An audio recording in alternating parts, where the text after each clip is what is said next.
नमस्कार। आज का हमारा विषय है एजेंटिक एआई। आजकल काफी सुनने में आ रहा है ये शब्द। हाँ, बिल्कुल। हमारे पास इस पे कुछ जानकारी है, तो सोचा कि इस पे बात करते हैं, समझते हैं कि ये आखिर है क्या और क्यों इतना अहम होता जा रहा है। बिल्कुल, ये समझना ज़रूरी है। तो चलिए शुरू करते हैं। ये एजेंटिक एआई सुनने में थोड़ा भारी लगता है। सरल शब्दों में इसका क्या मतलब है? कोई नया फैंसी टर्म है बस? नहीं, फैंसी टर्म से कहीं ज़्यादा है ये। असल में ये एआई के एवोल्यूशन का अगला स्टेप है कह सकते हैं। अगला स्टेप? हाँ, मतलब ये एक ऐसा एआई सिस्टम है जो सिर्फ आपके कमांड का इंतज़ार ही नहीं करता। ये खुद से गोल सेट कर सकता है, प्लानिंग कर सकता है, फैसले ले सकता है और उन पर काम भी कर सकता है। मतलब इसमें वो खुद से काम करने की क्षमता काफ़ी ज़्यादा है। खुद से काम करने की क्षमता।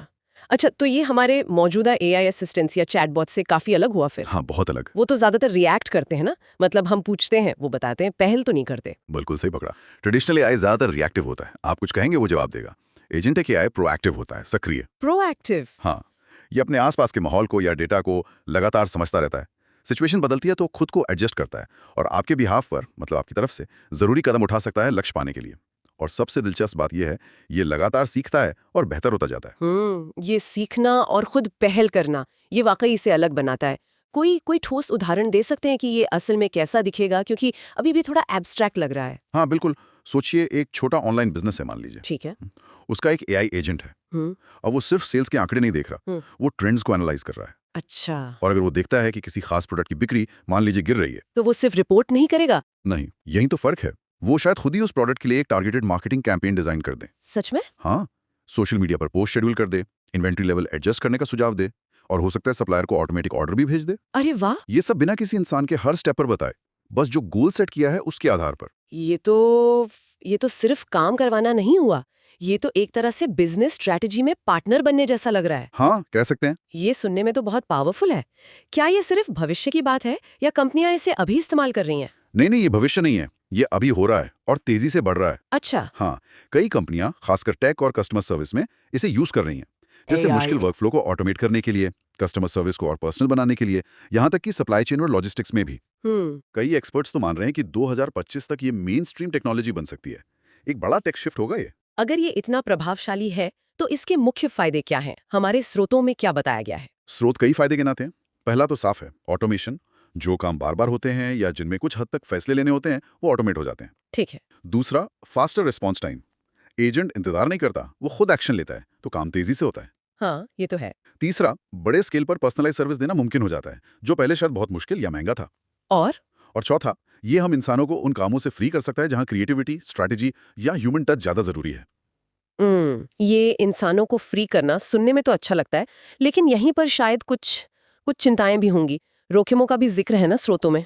हाँ, बिल्कुल। और उन पर ध्यान देना बहुत जरूरी है। एक बड़ी चिंता है ट्रांसपेरेंसी और कंट्रोल की कमी। मतलब? मतलब अगर एआई एजेंट खुद फैसले ले रहा है, हम्म। तो ये समझना मुश्किल हो सकता है कि उसने कोई खास फैसला क्यों लिया। वो ब्लैक बॉक्स वाली बात। हाँ, समझ गई। और प्राइवेसी? बहुत बड़ा मुद्दा है। अच्छा काम करने के लिए इन एजेंट्स को बहुत सारा डेटा चाहिए होता है, कॉन्टेक्स्ट चाहिए होता है। हम्म। इससे डेटा के गलत इस्तेमाल का खतरा बढ़ जाता है। और नैतिक सवाल भी उठते होंगे, जैसे अगर एजेंट कोई गलती कर दे तब? बिल्कुल। जिम्मेदारी किसकी होगी, ये एक अहम सवाल है। अगर कोई ऑटोमेटेड एजेंट नुकसान पहुंचाता है तो कौन जिम्मेदार है? डेवलपर, यूजर या एआई खुद? ये अभी क्लियर नहीं है। ये तो वाकई सोचने वाली बात है। और एक और प्रैक्टिकल रिस्क है, स्किल्स का गैप। मतलब नौकरियां? हाँ, जैसे जैसे एजेंट ज्यादा काम संभालेंगे, कुछ मौजूदा जॉब्स बदल सकती हैं या शायद खत्म भी हो जाएं। लोगों को नए स्किल सीखने पड़ेंगे। तो ये एक तरह का बैलेंस है। फायदे हैं तो चुनौतियां भी हैं। बिल्कुल। तो उनके लिए एजेंटिक एआई के क्या मायने हैं? वो इसका इस्तेमाल कैसे कर सकते हैं या इस पर बात कैसे कर सकते हैं? उनके लिए कई पॉसिबिलिटीज हैं। जैसे वो लोगों को सिखा सकते हैं कि सिंपल एआई वर्कफ्लो एजेंट कैसे बनाएं, ट्यूटोरियल्स बना सकते हैं। अच्छा आइडिया है। या फिर जो लोग टेक से नहीं हैं, उनके लिए इस कॉन्सेप्ट को आसान उदाहरणों से समझा सकते हैं। एक और जरूरी एरिया है ये एनालाइज करना कि एजेंटिक एआई किसी खास इंडस्ट्री जैसे मार्केटिंग, फाइनेंस या हेल्थ केयर में जॉब्स और प्रोसेस को कैसे बदलेगा।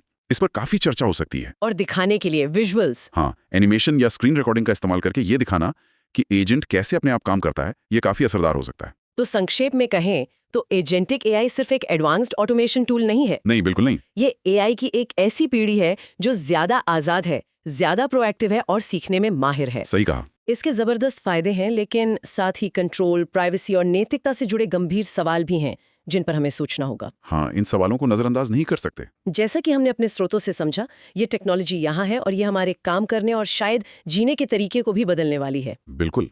तो यहाँ एक विचार छोड़ जाते हैं सबके लिए। जैसे जैसे ये एजेंट और ज्यादा काबिल होते जाएंगे और हमारी जिंदगी में घुलते मिलते जाएंगे, तो हमारे रोजमर्रा के फैसलों पर, छोटे और बड़े, उनका क्या असर पड़ेगा, खासकर उन तरीकों से जिनके बारे में हमने अभी सोचा भी नहीं है। ये सोचने लायक सवाल है।